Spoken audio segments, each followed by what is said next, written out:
नमस्कार, अजय चतुर्वेदी। हमने पिछले वीडियो में आपको बताया था कि हम गांधी का जिक्र करेंगे, महात्मा गांधी का जिक्र करेंगे, महात्मा गांधी के दो स्वरूप का जिक्र करेंगे। दरअसल आपको मैंने बताया कि आज बनारस में स्वर्गीय प्रभु नारायण सिंह, एक स्वतंत्रता संग्राम सेनानी, प्रखर समाजवादी और पूर्व मंत्री, उनकी 105वीं जयंती मनाई गई। इस अवसर पर एक गोष्ठी रखी गई, वैचारिक राजनीति की दिशा और दशा। इस मौके पर प्रमुख इतिहासकार डॉक्टर मोहम्मद आरिफ, उन्होंने गांधी के ऊपर अपने कुछ विचार रखे। उन विचारों को आप खुद सुने, मोहम्मद आरिफ को सुने और अंदाजा लगाएं कि गांधी की सोच क्या थी अपने देश को लेकर के, और गांधी को लेकर के कांग्रेसियों की क्या सोच थी। वो डांडी यात्रा, वो नमक सत्याग्रह, इन सब का जिक्र बहुत थोड़े में लेकिन गागर में सागर समान मोहम्मद आरिफ साहब को सुने। सम्मानित मंच, सम्मानित सभागार, स्वर्गीय बाबू प्रभु नारायण सिंह को याद करते हुए एक लाइन तो मैं उनके बारे में जरूर कहूंगा कि मुझे उनके साथ दिल्ली जाने का मौका मिला था। नारायण दत्त तिवारी उस वक्त उद्योग मंत्री होते थे। पालिका बाजार के गिर्द गिर्द हम बाबूजी के साथ पैदल ऐसे गाड़ी से उतरे और जा रहे थे। नारायण दत्त तिवारी जी अपने लाव लश्कर के साथ जा रहे थे और उनकी गाड़ी आकर रुकी और वो बाबूजी आगे पैदल चले जा रहे थे।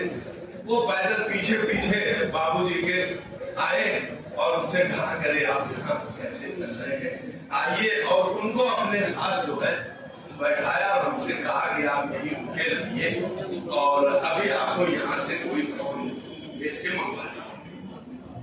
तो ये एक छोटी सी घटना पर मार्मिक घटना है और बड़ी बात है कि वैचारिकी लगभग दोनों की एक है, लेकिन उस वक्त दोनों का स्थान अलग है।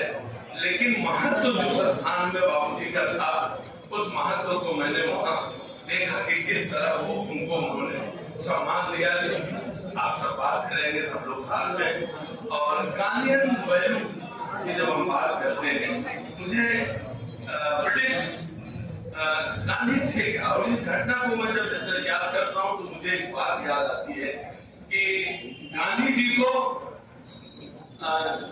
ब्रिटिश सम्राट से मिलने का एक अवसर मिला या उनको कहा गया कि वो ब्रिटिश सम्राट से मिलना चाहता है। गांधी जी मिलने गए तो गांधी जी के साथ ड्रेस की बात हुई। कोड ब्रिटिश गवर्नमेंट सरकार का या ब्रिटिश एम्परर का एक कोड होता था, कोट सूट टाई, और उसमें वो किसी आगंतुक से, किसी महत्वपूर्ण व्यक्ति से मिलता था।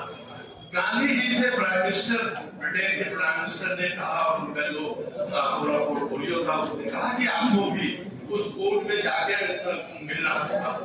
गांधी जी ने कहा कि नहीं, मैं जिस प्लेस में हूँ, मोहल्ले जिस घटना का जिक्र कर रहे थे वो उड़ीसा की घटना है कि जहाँ गांधी जी ने को जब कस्तूरबा ने बताया कि ये ड्रेस वो एक महिला आना चाहती थी, लेकिन वो नहीं आ पाई क्योंकि उसकी सास खोया गई थी। गांधी जी ने उसी जगह पर वो अपने ड्रेस को उतार दिया और वे लंगोटी हो गए, यानी एम के गांधी से।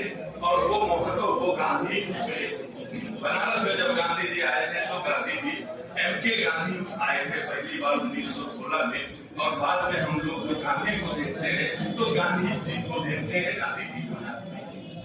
ब्रिटेन में जब ये बात आई तो तो गांधी जी ने कहा नहीं, मेरा तो जो ये ड्रेस है मैं उसी में चलूंगा।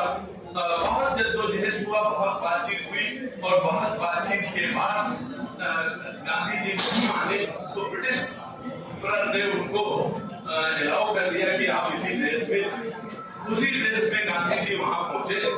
बातचीत होने के बाद जब गांधी जी जाने लगे, जिस दुस्साहस की या जिस साहस की आज राजनीति में जरूरत है, जिसकी चर्चा जनरल जी ने कहा और हम नहीं उसको कर पा रहे कभी, गांधी जी ने इतने बड़े पैर के सामने जब उसने पूछा कि गांधी जी आपका ड्रेस क्या हुआ, आपके कपड़े क्या हो गए, गांधी जी ने बर्जस्ता दुनिया के सबसे बड़े एम्परर को जवाब दिया कि हमारा जो ड्रेस है आपके लोगों ने चुरा लिया, आपके लोगों ने हमारा ड्रेस चुरा लिया मेरे पास। दूसरी एक बड़ी घटना जिससे हमें इंस्पायर होना चाहिए कि वो दांडी मार्च के समय की है। गांधी जी ने नमक आंदोलन, दांडी को नमक बनाने की कोशिश की। नतीजा क्या हुआ कि कांग्रेस, इवन नेहरू, पटेल, ये सब ने उनका मजाक उड़ाना शुरू किया। पूरी कांग्रेस पार्टी के जो वरिष्ठ जन थे उन्होंने गांधी का मजाक उड़ाया कि महात्मा एक चुटकी नमक से जो है देश का आंदोलन करेंगे।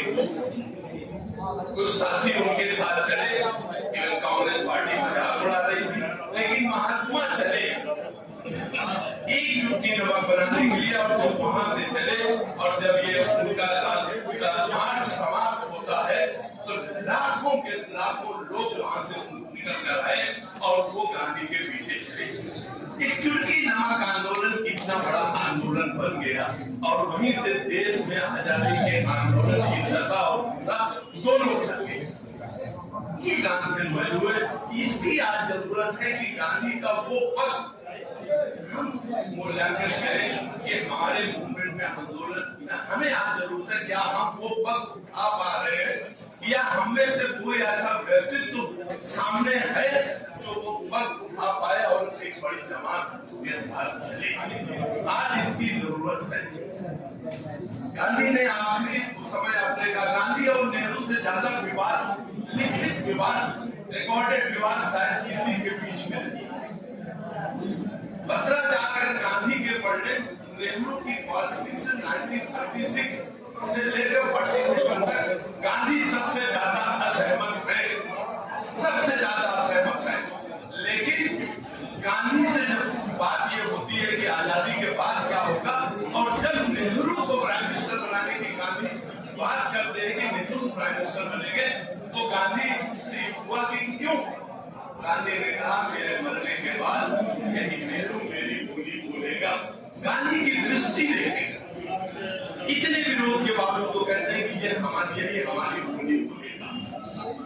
और 18 जनवरी 1948 का गांधी का एक छोटा सा रुपका है जिसे पत्र नहीं कह सकते, छोटा सा एक पन्ने से फाड़कर उन्होंने लिखा, हाथ से लिखा मौजूद है कि तुम हिंद के जवाहर बने रहो। जो गांधीयन मूल्य है, ब्रिटिश प्राइम मिनिस्टर चर्चिल जो गांधी को अधनंगा फकीर कहता था, मैंने अभी इस टाइटल पर एक किताब पढ़ी, किसी दक्षिणपंथी साथी ने लिखा ये अधनंगा फकीर, और उनमें अधनंगा फकीर जो चर्चिल कहता था उसकी तमाम गांधी को इस तरह से दिखाया गया कि शायद मरने के बाद हम अपने पड़ोसी को भी इस तरह से, इस दृष्टि से नहीं देखते, उसकी प्रशंसा ही कर सकते हैं, नहीं प्रशंसा करते तो गांधी का देश है। गांधी दो चीजों को बहुत महत्व देता था। ये बात चर्चिल, ये बात गांधी ने दो बात को महत्व देता था। ये बात नेहरू ने चर्चिल से कही थी। चर्चिल प्राइम मिनिस्टर नहीं था और उसने लंदन में नेहरू की पहली किताब का विमोचन हो रहा था, तो नेहरू ऑथर ने चर्चिल को नेहरू की तरफ मोड़ा। नेहरू आज प्राइम मिनिस्टर वहां नेहरू को चर्चिल से इंट्रोड्यूस कराया, तो नेहरू ने कहा तो चर्चिल ने पूछा, मिस्टर नेहरू आप हमारी जेलों में कितने साल रहे? उन्होंने कहा तकरीबन 10 साल। उन्होंने कहा तब तो आप मुझसे बहुत घृणा करते होंगे, नफरत करते होंगे। नेहरू ने कहा नहीं, हमने ये लड़ाई उस महात्मा के नेतृत्व में लड़ी है, जिसने हमें दो चीज करना नहीं सिखाया, एक किसी से घृणा करना नहीं और दूसरा किसी से भय खाना नहीं। आज गांधी के इन दो मूल्यों की बहुत जरूरत है। भारतीय राजनीति में ये दो चीजें आज बहुत पैठ बना चुकी है कि हम या तो किसी से घृणा करते हैं या तो किसी के खिलाफ बोलने से डरते हैं। हम गांधी के इन दो मूल्यों को आत्मसात करें, इस पर अगर जन आंदोलन कर रहे हैं, हम इसकी रणनीति करें, तो शायद हम राजनीति की दशा और दिशा बदल देंगे। बहुत बहुत धन्यवाद। अभी आपने सुना मोहम्मद आरिफ साहब को। मोहम्मद आरिफ ने गांधी जी के बारे में जो कुछ भी बताया, वो कुछ ऐसा नहीं कि इसे लोग जानते नहीं हैं, लेकिन आज की मौजूदा परिस्थिति में इसे ज्यादा से ज्यादा लोगों को जनाने की जरूरत है। और ये बीड़ा उठाया है डॉक्टर मोहम्मद आरिफ ने। नमस्कार, अजय चतुर्वेदी।